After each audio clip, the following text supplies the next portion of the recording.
All right, I think we're ready to get started. Again, good afternoon. My name is Jessica Geisler. I am the Marketing and Public Outreach Manager for County Parks, and today it is my pleasure to be hosting with you a special workshop called Choose Your Own Park Adventure. So this is Love Your Heart Week, and the county has events scheduled throughout the month to help you be heart healthy. So today's presentation will walk you through some really cool opportunities for you to do just that, but in parks. Let's go ahead and get started. This is a picture of San Diego County. It's missing the topographic features you typically see, but that's so you can get a clear bird's eye view of the places where the county owns and operates parks. Campgrounds are the orange triangles, and we have 9 of them. We also have quite a few open space preserves signified by black dots, and small local and large regional parks signified by green and red icons, respectively. Our main speaker today, Nicole Ornilus, is from San Dieguito County Park, which falls in the regional category. There are more than 100 locations that are currently open to the public, and these sit on roughly 53,000 acres of land that we manage as the county. We also maintain trails for hiking, biking, and horseback riding at locales from the ocean to the desert and the mountains to the valleys. Some of those trails are ADA accessible. Some are designed especially for kids, with educational signs and scavenger hunts, and some traverse through bird and butterfly gardens or around lakes and along streams. Diversity is key to ensure that we're offering something for everyone and for people of all ages, interests, and abilities. Our community centers in Fallbrook, Lakeside, and Spring Valley offer classes and camps and have remained open with adjustments to meet public health orders in the wake of the COVID-19 pandemic. In fact, all of our parks and preserves have remained open throughout the pandemic because we understand how critical time in nature is to maintaining a healthy mind, body, and soul. Now, before I move on, I want to share a couple of quick housekeeping things. If you have any questions, please feel free to use the Q&A pane at the bottom of the screen. You are also welcome to raise your hand. We will have moments within this meeting when you can raise your hand and we can call on you to answer a question, especially during a meet and greet we have with a local reptile. So let's talk about mind, body, and soul. Your mind is your body's strongest muscle. Take care of it and it will take care of you, is what they say. Studies show that time in nature can improve focus and concentration. It can also help control impulses and reduce symptoms of attention deficit hyperactivity disorder, also known as ADHD. Anxiety, depression, and anger decrease substantially after time outside. You don't need to make a day out of it if time is limited. A quick 15 or 30-minute break can bring a big boost to your creativity and problem-solving skills. Looking at physical benefits of nature, nature lowers blood pressure and reduces stress. According to Sharp Healthcare, spending time walking among or simply looking at trees can reduce stress-related hormones like cortisol and adrenaline. It also lightens your mood. Sunlight brings serotonin levels up, which keeps you calm and positive. Researchers have discovered that patients who spend time outside during their recovery from surgery or treatment typically require fewer painkillers, they have fewer complications, and they also have shorter hospital stays. The Journey of Aging and Health claims that adults over the age of 70 who spend time outside experience fewer sleep difficulties, complain less about aches and pains, enjoy improved mobility, and are better able to perform daily tasks. And as little as 5 minutes of outdoor activity can help improve your self-esteem. This is especially true if you're near water or green space. And it's not high intensity exercise that does this best. Rather, it's the more relaxed activities like walks, bike rides, or working in a garden. With that, I would like to introduce you to Park Ranger Nicole Ornilus, who is our keynote speaker for this presentation. She will be talking about her park, the cool plants and animals that live on site, including a king snake, which you will get to meet virtually, of course, and activities that you can do on your own next time you visit a park to help you relax, reset, and recenter. So I'm going to add her to the top of this. All right, Nicole, take. Hello, everyone. I am Park Ranger Nicole Ornilus, and we'll be taking a quick look at how San Diego parks can directly benefit you and how that might look in action. At many parks within San Diego, you can love your heart by engaging your mind, body, and soul. Physical engagement may include going for a hike or playing basketball. Social engagement can be taking your kids or grandkids out to one of the many playgrounds, joining a group yoga session, or visiting a friend for lunch. Mental engagement may look like meditation, painting, or finding a simple moment of serenity within nature. The park that I am currently stationed at is San Dieguito County Park. This is a day-use park located in Del Mar, about a mile from the Del Mar Fairgrounds. San Dieguito is a versatile location and considered a gem amongst all of the amazing parks in the county park system. Here you can find 4.5 miles of trails, 3 overlooks, 2 suspension bridges, 2 ponds where you can often find wildlife up close, a butterfly garden, basketball court, sand volleyball court, ADA baseball field, and 5 playgrounds for all ages. One of our newest additions to the San Dieguito County Park is an award-winning ADA playground that fits various abilities for children in a multitude of ways. So please, in your free time, make your way out to San Dieguito County Park and come say hi to me and our other park staff while enjoying this beautiful place. Now let's get into some fun things that you can see when you're at your local county park. The plants I'm showing today are native and found throughout San Diego. Native plants have adapted to this location, along with all the animals and insects found in the region. On the contrary, invasive plants are not naturally from here. They have been brought from all over the world, mostly by humans. Invasive plants will outcompete with the native plants and reduce the overall biodiversity. At San Dieguito, like most of our county parks, you can find the native California sunflower. This flower will be showing off in the coming months due to our recent rain. In the summer, the California sunflower enters a dormant state where the leaves drop and it looks like a bunch of dead sticks. It is, in fact, not dead. This is merely an adaptation to survive our dry desert climate. Once the rain comes, you can see the green leaves popping out, like the picture on the left. And shortly after that, the yellow, beautiful sunflowers, like the picture on the right. Another plant you can find in California is the toyon, or hollyberry. This plant is known for its bright red berries that appear in the winter months, giving them the common name of Christmas berry, or hollyberry. This large bush can be found throughout the state of California, especially in the LA region. This is actually the namesake of the Hollywood Hills that is covered in toyon.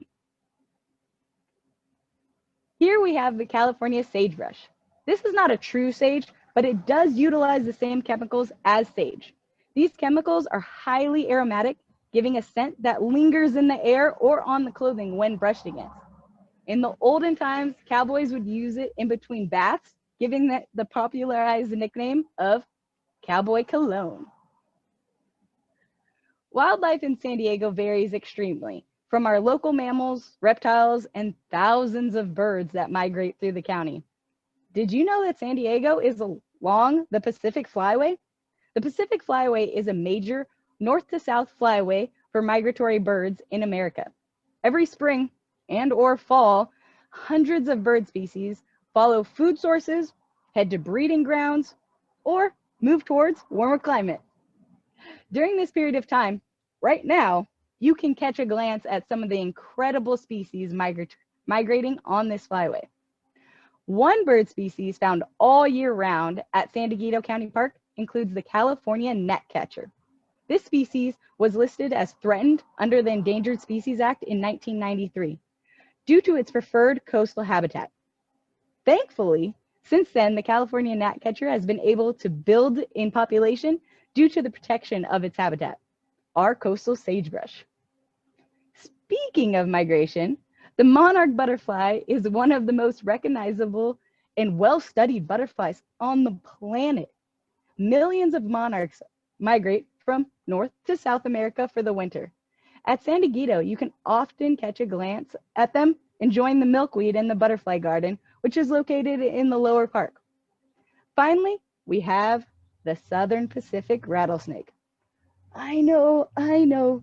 These creatures often scare most people because they're venomous. However, our animal population would not be what it is today without snakes like these. Rattlesnakes are a rare sighting. So if you do see one, consider yourself lucky for such an amazing experience. Then slowly back away to give the snake a comfortable distance. If the snake is in your way or not moving, you can also stomp your feet hard against the ground. Snakes feel the vibration on the ground and should move away from the source. Believe it or not, they're much more afraid of you than you are it. However, their strategy is to stay very still and coil up in hopes that the predator, you, does not approach. Personally, I like to think of snakes like dogs. You never want to approach a dog without consent from the owner, because all dogs have the potential to bite, just like all snakes have the potential to bite. We have to be respectful of the animal and the fact that we're in its home when we are outside. Rattlesnakes are only venomous snakes you can find in San Diego, but there is another top dog in the San Diego snake world. That is the California king snake, who I'd like to introduce you today. I'd like to introduce you all to Iris, a California king snake. California king snakes are unique because they are immune to Southern Pacific rattlesnake venom, and they're considered the king, or queen in this case, because they will eat other snakes, including the Southern Pacific rattlesnake. Iris here is a baby though. When she's full grown, she'll be approximately 4 feet long. Right now, she's only about 1.5 feet. Iris, along with all snakes, eat rodents such as rats, mice, and when in the wild, lizards, other snakes, and birds. We feed Iris here pinkies, or small mice, but she is getting older. She'll move on to larger food. An interesting fact about snakes is although their jaw can unhinge, she can only eat something as wide as the thickest part of her body. Snakes only have to eat once or twice a month on average because they don't have to thermoregulate like us warm-blooded animals. They also will enter a dormant-like state in the winter months where they'll go longer periods of time without ever eating. Snakes help immensely with the population overgrowth of rodents. Without them, we would have a rodent problem in our homes, garages, and everywhere else. Oftentimes, snakes will find a food source, like a pack rat nest, and hang out nearby. As it gets hungry, it will eat 1 or 2 of them. Then, in the next couple of weeks, it'll do the same thing. At that rate, the pack rats hardly even notice that the snake is nearby. But the rat's nest does not overpopulate or have to split or spread into nearby vicinities. So the next time you see a snake, remember sweet Iris here. Her and her relatives mostly mind their own business when helping out our ecosystem at the same time. With that, I'd like to open up the call for any questions you might have. Raise your hand by clicking in the Zoom or enter your question in the Q&A portion below, and we'll get to them in just a moment. Iris is a part of our Animal Ambassador program at San Dieguito County Park. I like to consider her my coworker. Iris was a rescue from the San Diego Herpetological Society and was adopted after someone abandoned her within her first few months. Now she has stable food and shelter while getting to assist me in educating the public all the time. Through our Animal Ambassador program, you can visit other creatures such as the tortoise at Agua Caliente, various reptiles at Stelzer County Park, birds of prey at El Monte County Park, and even the largest species of goat at Rancho Penasquitos. You can even follow those goats on Instagram at PQ Goats. Our nature centers on ranger stations may be closed because we're still in the purple tier, as you know, but we hope to be reopening them soon based on the public health order. Now that you've been given time, Jessica, do we have any questions? Yeah, we just have a few questions that have popped up here. One of them is coming from Vinny Freeman. He's asking, how often do you feed Iris at San Dieguito? She is still young, so she is less than 2 years old. She's about a year and a half. Oh, she wants to go to my nose. And we feed her once a week. However, right now it's the winter time, so she's not interested in food. She's been kind of bunkering down. She's been very mellow. So she hasn't eaten in a month, and that's okay. That's her natural cycle. As she gets older, we'll feed her every 2 weeks, and then once she's fully grown, every month on average. But when she gets feed every month as her full grown state, she'll get food like a rat, not a small little mice. So it can hold her a little longer. Awesome, thank you. We have a question coming in here from Marion. She says, is Iris immune to venom from other snakes? So she has adapted to the San Diego ecosystem. In San Diego, we only have one venomous snake, and that's the Southern Pacific rattlesnake. So she's only needed to adapt to that specific venom. But if she was relocated to, say, Florida or India, she wouldn't even know what that venom was like from other snakes. So she would not be immune to that venom because her entire species hasn't been given the time to adapt and build that strength of immunity. So no, she is only immune to the Southern Pacific rattlesnake. Thank you. Chelsea Silva wants to know, how long will Iris get? Iris will get 4 to 6 feet long. So she'll actually probably get longer than I am tall. I'm only about 5 feet. All right, we have a question from Lucy Sand. She's 8 years old. She wants to know, do snakes drink water and other liquids? Yes, they actually do. It's a pretty rare sighting, but it's one of my favorite things to see. So often people want to see the snakes because they're feeding and it's a very exciting time. For me, my favorite time to look at this beautiful coworker is when she's drinking water. So they usually have in their area, it's kind of a flat surface. So think of like a puddle you would see out when we have this beautiful rain today. So snakes will find that puddle and their whole body is like a big straw and they actually stick their whole face in it and then they drink water. They don't do it often because native San Diego snakes only get it when it rains or if they find that local source, but they do every once in a while. I see her drink water probably on a monthly to bi-monthly basis, but when she does, it's a sight to see. I have kind of a related question to that. Ashley Marquez wants to know, how long can she go without eating any food? So most snakes can go about 3 months without eating food, but in their first year, they have to eat at least once a week.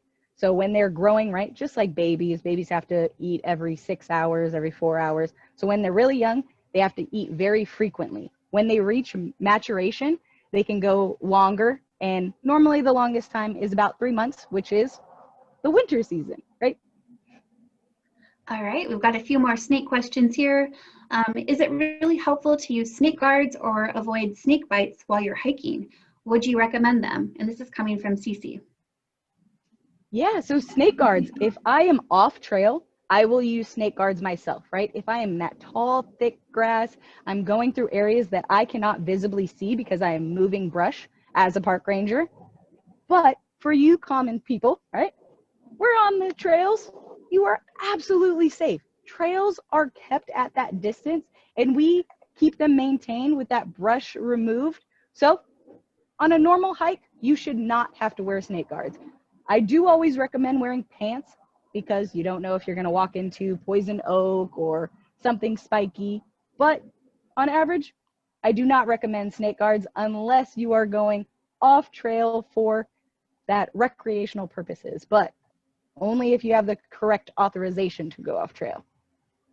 Thank you, Nicole. And I guess also if you see them on the trail, they'll be pretty visible, right? You'll be if you watch where you're going, you should be able to notice a snake in the path and kind of keep your distance.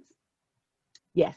Okay, I have a few more questions here. A question from James Pond. Can snakes swim? Certain breeds of snakes can. However, we live here in San Diego, which is considered a desert. So most of our snakes cannot. But there are certain snakes that can, and they kind of flatten out their body here. They flatten it out instead of this round part, and they kind of skim across the surface. Water snakes is very much so a thing in river areas. Okay, I have a few questions. They Oh, are very noticeable, to be fair. If you see a water snake, they're on top of the water. They're not under the water.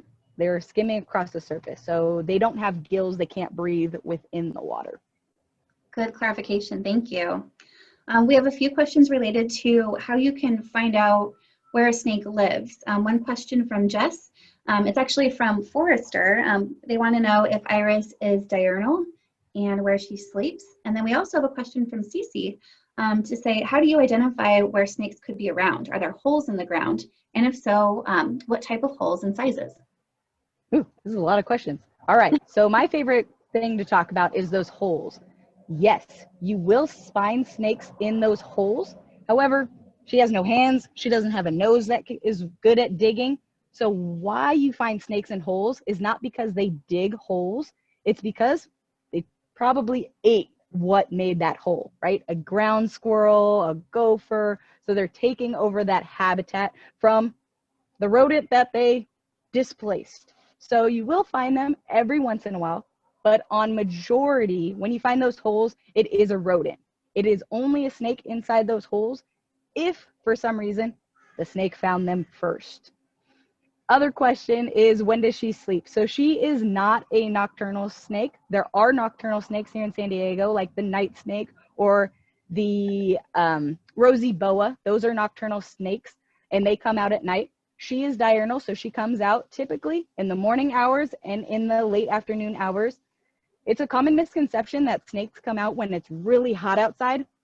They can't thermoregulate. So when it's hot outside, we have the ability to sweat, get a fan, cool off, get some ice. They can't do that. Just like they can't heat up, they cannot cool down. They're not a dog that can pant. So at that peak sun, you will not find a snake. It is very rare to find a snake at that time. So in the morning hours and in the night hours, kind of when the rodents come out to play, right? They're looking for food when they are on the hunt.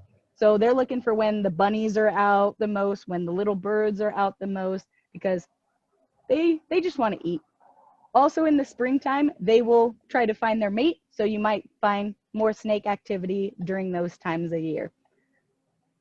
I think we had another question in there. Yep, they have one more snake-related question, then we'll move on with our presentation. This question comes to us from Lana. She's asking, is Iris the typical color of the king snake, and are there other color variations? That's an awesome question. So California king snakes come in two variants here in San Diego. We have the typical coastal, where her bands are horizontal, right? All of her bands go this way. And that is because in the coastal area, we have the California sagebrush. So it's mostly dirt with some shrubs. So she blends really well into that. The mountain or LA region, California king snake, their patterns actually go vertically. So the lines would be going straight down. So that white band would not be going horizontally, but vertically. And they look very different. But it is the same species of snake.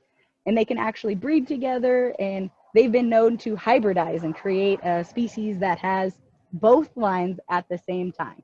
And those vertical lines are because it's more in a woody area where the shrubbery around is larger sticks, pines, branches, instead of what we see here in the coastal region where we have cacti and small shrubs. Great, thank you. We have a question from Todd, and actually this leads us into the rest of our presentation here. He's asking, where do we find information on what is offered, what's available in the various parks around the county? He's especially interested in hiking, trails, gardens, and the like. Great question, Todd. The rest of our presentation should jump on that, but we'd be happy to answer specific questions once we get through the rest of the deck. So I'm going to switch over now back to our screen. All right, and we will move on. Awesome. Yeah. So I'll put Iris away so we're not distracted. But remember, she's still nearby. She is in her local cage, so she is safe and sound. So one large benefit at our park system that you may get overlooked at times because of our busy lifestyles is the mental benefits of the outdoors and its ability to shift our mental narrative. I'm going to take you next several minutes to take you on a little trip for a virtual sit spot. So as you look at this picture, take a deep breath in and let it out slowly. Let's do that one more time. In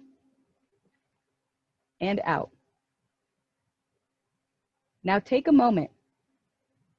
Be still and take this image in. Whatever is going around you, settle your mind and begin a conversation with yourself. Transport yourself to this location. What do you notice? What do you feel?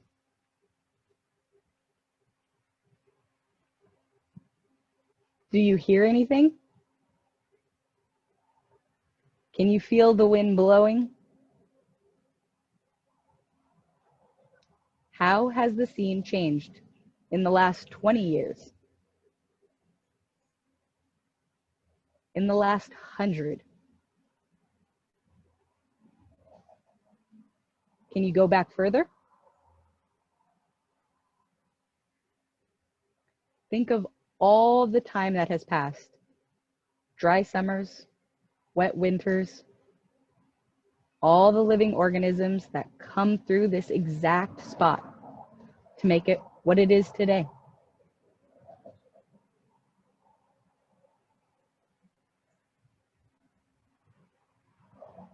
Take this last moment to be filled with gratitude. Gratitude for living in San Diego, where places like this are in your backyard, or just a short drive away. Gratitude for nature. Gratitude for your body. Gratitude for your life. Thank you for joining me in this moment of serenity. I chose this image to remind you that you can do this at any moment of any day, while on a hike, in an urban park, or even your backyard. If we had more time and we were out in this beautiful park instead of behind a screen, I may ask you to take this moment one step further. If you felt the motivation to write, draw, or meditate, I would urge you to do so from here. Nature journaling, painting, and poetry are all examples of individual activities that increase your creativity, boost your mood, and benefits your body in more ways than one, as Jessica mentioned in the beginning. All you need is a pen and a paper. San Diego County parks are much more than places to go hiking. They are places you can connect with the outdoors, with your friends and family, places to exercise your heart, and sometimes places to reconnect with yourself. Thank you for joining me on this virtual exploration. Now here is Jessica to let you know how you can find out more information about parks in your neighborhood. Thanks. All right, thank you, Nicole. So hopefully some of you have heard of our Tour Our Trails Challenge. This is one of many ways you can experience our parks on your own. And this is our first trail challenge. So we have trail booklets. These are available at most county park ranger stations and through our front desk. Inside are 15 different trails that you can try. 5 easy, 5 moderate, and 5 tough. Simply pick up a book, hike, take a picture on the trail, and sign and date your listing. Once you've completed all 5 trails in a section of a book, for example, all 5 easy trails, you qualify for a special prize. Prizes include stickers, water bottles, canvas bags, and limited edition fabric patches. This is a completely free challenge, and the parks are located across San Diego, so it's a really great way to get to know our park system. We also have an event called the Biannual Warrior Hike Challenge. This takes place twice a year on Memorial and Veterans Day weekends, and this is a hike on our toughest trail. Also listed in our Trails Challenge is number 15. It's El Cajon Mountain on El Capitan County Preserve. This particular trail gets a lot of use by active duty and retired military personnel. It's an extreme hike, literally uphill both ways, and a surefire way to focus on both physical and mental fitness instead of being bogged down by the troubles and the hustle and bustle of daily life. We created this event so our strongest athletes could bring friends and family along with them. The Warrior Hike breaks the roughly 12-mile trail into 3 different heats with turnaround points and celebration stations at the 1-mile and 3-mile marks. As you make your way to each section, you are provided with water, healthy snacks, volunteer cheerleaders, and some really cool outdoorsy giveaways. If you're not sure where to start, we also have our seasonal program guides. They're currently altered to account for COVID, so we're submitting these on a monthly basis, but usually these come out in spring, summer, and fall, winter, and they list hundreds of activities, both free and paid, throughout the county. Details are always posted online. It is an electronic publication, and our website is sdparks.org. I'm also happy to talk about a new program. Women in the Wild was designed to bring more women into parks. Research says that women enjoy park experiences just as much as men, but various barriers stand in the way of them spending as much time outside as they would like. So Women in the Wild events teach essential skills, building confidence and camaraderie among participants. We've hosted campouts where we've explained basics like how to build a tent, how to start a campfire and cook a campfire meal, to how to safely hike at night and what to watch out for, respecting the many animals that live in our open spaces like Nicole was discussing earlier. We've also run a progressive hiking series, and we were just about to do courses on mountain biking and backpacking before the pandemic hit.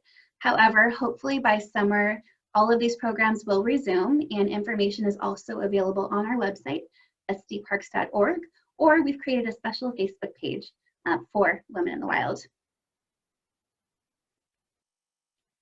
One final way you can get involved is to become a volunteer. So volunteers are a huge part of our park maintenance plan and a great source of support.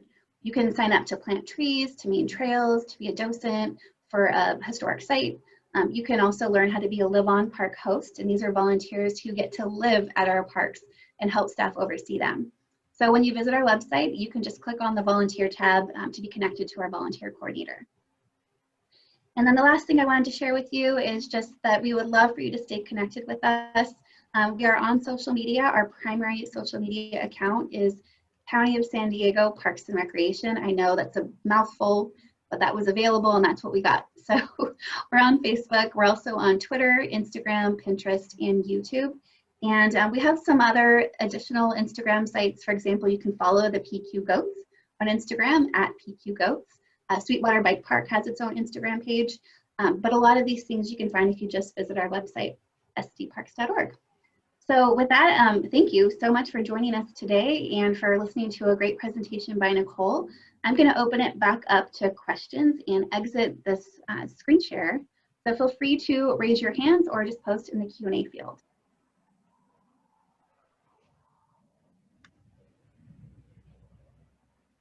Okay, so I'm pulling up our questions right now. Question from Ashley Marquez. It looks like the question is, Ranger Nicole, do you have a favorite California native plant? That's a hard question. My current favorite is a succulent. So it is the chalk deadlia. And I really enjoy that plant all year round because it kind of looks like a succulent rose. And during the wet times, the water actually petals into it and it funnels, kind of think of like a pineapple sticking up and all of the water gets funneled into it. And then that water lasts it all year round. So it shows that beauty and durability and strength. So I really like that plant right now.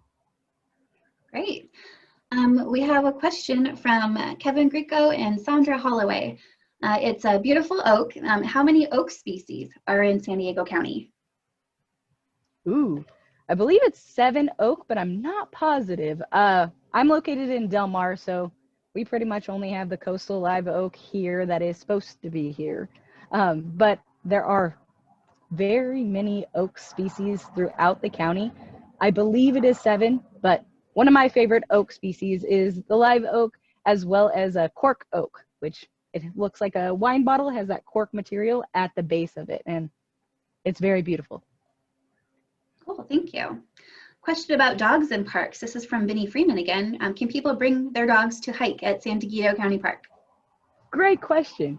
You can find all that information on sdparks.org, but most San Diego County parks allow dogs as long as they are leashed, and the leash cannot be longer than 6 feet long.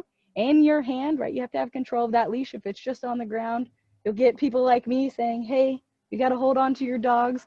And that's for the wildlife safety as well as your animal safety. So we want to keep everyone safe while we're on trail. But yes, please bring your pets out to the trail. We love to have our dogs.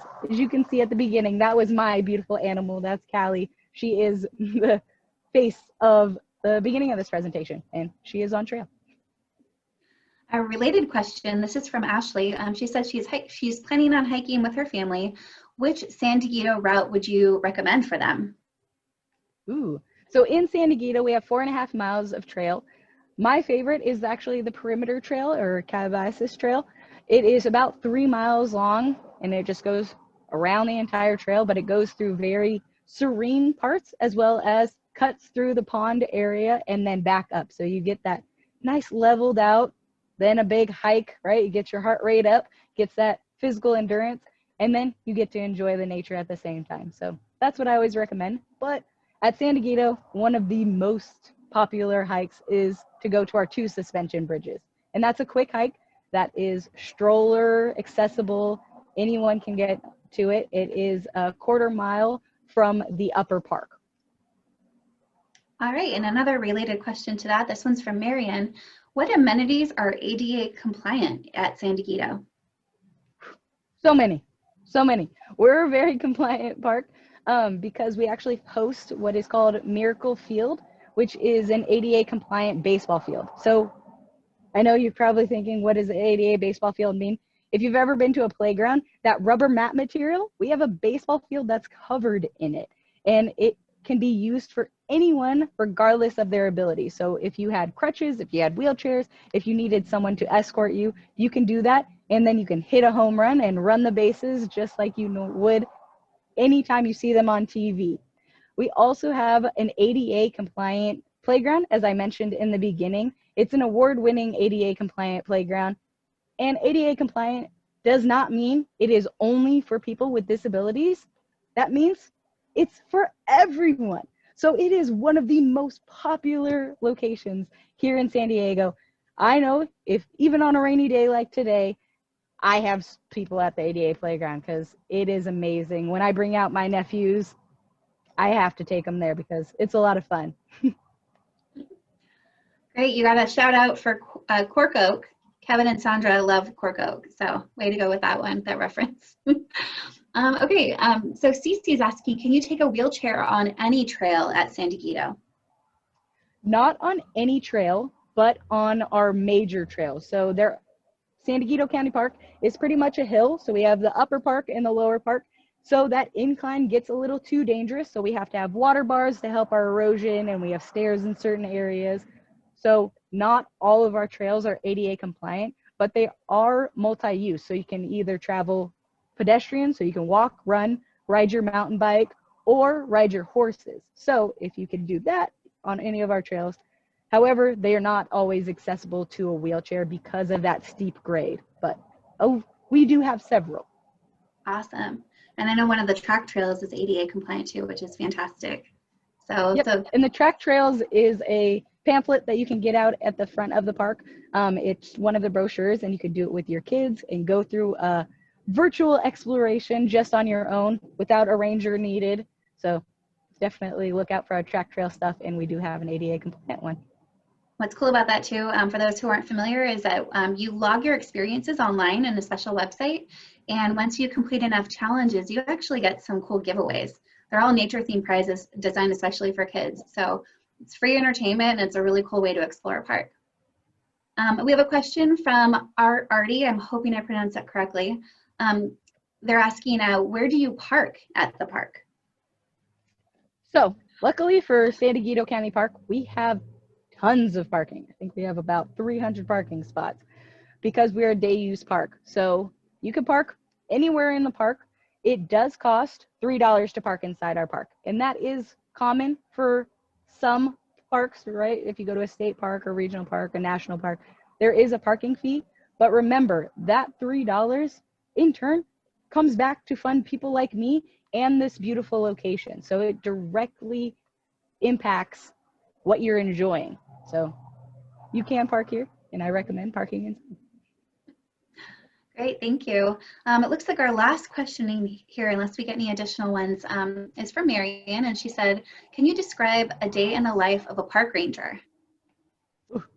This is a very common question. It goes along with how do you become a park ranger?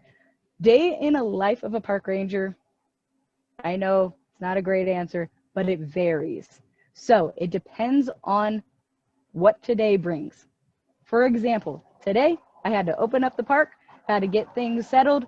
Yesterday we had a cross-country meet in our park, so we had to clean up from that facility, that event.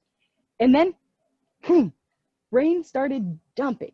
And it was out of nowhere. Right now, I'm in the bright sun, but you wouldn't have think. I was completely soaked head to toe, and we had to run back in the office. But before we did that, we had to make sure our water guards, our stormwater best practices were being utilized so that that water runoff was not affecting our stormwater. So that's just today. And now I'm going to go back and we have to do some other logistical stuff. We're clearing out some areas near the pond so we can plant native plants. But for a park ranger, there is no typical day because that's kind of like the name of the game. We have a lot of different hats that we need to wear. Sometimes there's a snake that needs to be relocated because it found its way into the restroom. You call me. Sometimes there is an angry customer who is in the playground. You call me. Sometimes you can't find a place to park. You call me, right? I wear different hats, but at the same time, it's all wonderful. And it's all related to serving you guys. Really working the county motto, right? The noblest motive is the public good. So you're definitely an ambassador for that. We have one more question here. This is from Zach Zombie. Do you have any annual parking passes? We do. In order to get our annual parking pass, you have to visit a county park. So for San Dieguito, you would visit our ranger station where you can find me or my coworkers, and we'll happily give you an annual parking pass. There is a senior and handicap parking pass. There is the all counties parking pass, and then a single county parking pass. So if you just wanted to come to San Dieguito, no other county parks, it's $25. If you wanted to visit all of our amazing county parks, which I recommend, that is $40. And you can get any of those at our local parks or even in our county office at a reservation desk. All right, cool. One more question, I think, and then we'll close for time. But Vinny's asking, what facilities can you rent at the park? And I know things are a little bit tricky right now with public health guidelines due to COVID-19, but post-pandemic, what types of areas can folks rent? Yeah, in a normal functioning time, you can rent here at San Dieguito. We have reservable areas such as picnic tables. You can reserve that for any event that you want, really. We do those reservable areas for weddings. So we have a wedding gazebo. We do it for baby showers. We do it for first birthdays. Whatever you want to celebrate, we want to be the host to help you celebrate that beautiful moment. You can also reserve and rent the baseball field or a scout house. We have a full built structure, a scout house. It's an indoor facility, has a fireplace, its own restroom. If you want something in nature, but not so much in nature. And you can find things like that throughout the county of San Diego. At other parks that aren't day use, you can also get campgrounds, right? This isn't a campground facility, but if you visit one of our campgrounds like Dos Picos, Agua Caliente, Sweetwater, you can rent out a campground for a couple days, enjoy the space, possibly rent out the reservable area to have your wedding along the Sweetwater Reservoir. Whatever really fits your need, we're here to satisfy that. Fantastic, and that's a really great way to end today's presentation. Thank you again, Nicole, for sharing so much insight about your job. We have a comment in here, how do we contact you? You sound like a good host or organizer. Contact us, County Parks. The best way to get in touch is to visit sdparks.org. You can submit content or comments directly. There's a feedback link at the bottom. You're welcome also to email myself or Nicole.